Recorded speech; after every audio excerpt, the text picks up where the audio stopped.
mga idol, samahan niyo ako at magkakaroon kami ngayon ng tryout sa basketball dun sa aming gym mga idol, no.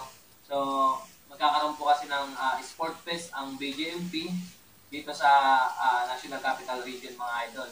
So ang magkakasamang gym mga idol para hindi masyadong marami yung nasali sa sport fest ay i-merge po kasi yung iba't ibang jail mga idol. Tulad sa amin kasi ang tawag sa amin is North Sector mga idol.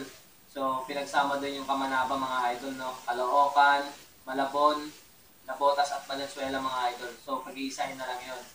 So ngayon mga idol, ang tryout na to is doon lang muna sa namin, sa jail namin kasi maraming player, marami ng mga bagong personnel at marami na rin mga player mga idol.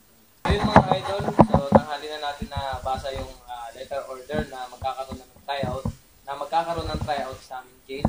So kailangan talaga always prepared tayo mga idol, no. So yung mga gamit natin kailangan naka-prepare na. So dapat lagi natin i-prepare yan kasi kung may pinaghahandaan tayo dapat talaga always ready tayo mga idol. So yun, una yung gamit, siyempre yung mindset, siyempre yung katawan, kailangan natin yan, kailangan naka-prepared.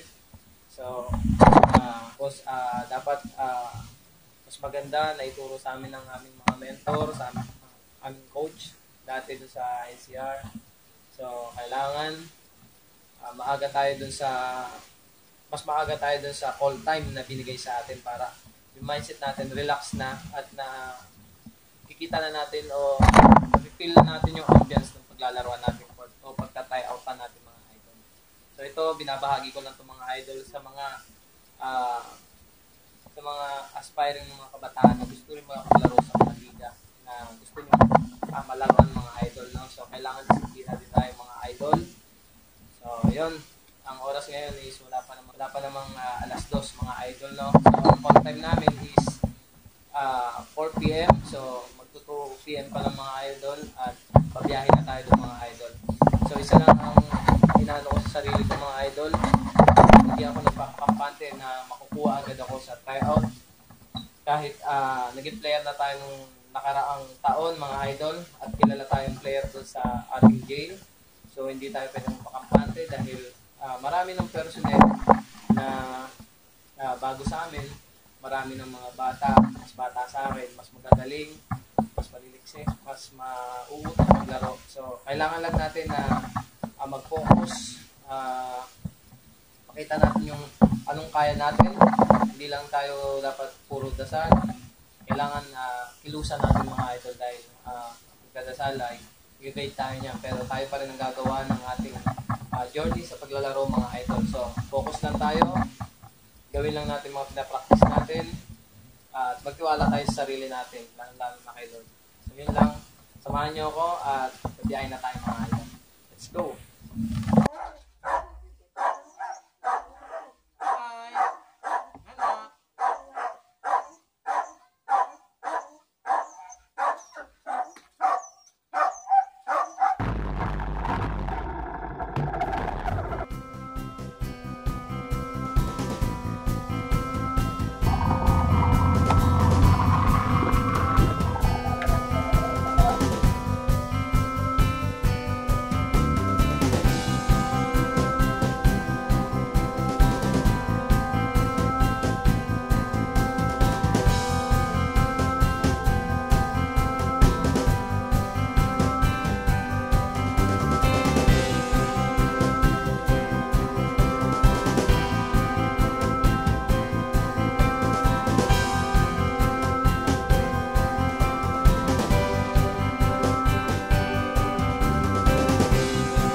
So, update ko na lang kayo mga idol kung ano result ng tryout natin mga idol. So, sana palarin tayo mga idol. Gagawin natin yung best natin mga idol. So, yun. Maya na lang ulit mga idol. So, yun mga idol, kakatapos nga lang namin maglaro. At pasensya na kayo mga idol kung wala tayong video clip sa loob sa laro namin dahil prohibited po kasi ang pagkuha ng anumang litrato o video sa loob ng jail.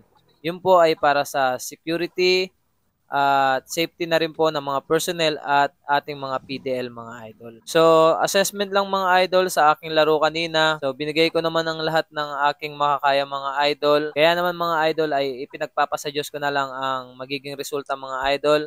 At kung ano man ang magiging resulta mga idol ay tatanggapin natin ng maluwag. At tuloy-tuloy pa rin tayo sa pag-iensayo at papakondisyon mga idol at pag-aaral tungkol sa basketball upang madagdagan pa ating kalaman mga idol. Andito lang tayo mga idol at always ready at handang irepresenta ang aming jail at ang North Sector para sa darating na Sport Fest mga idol.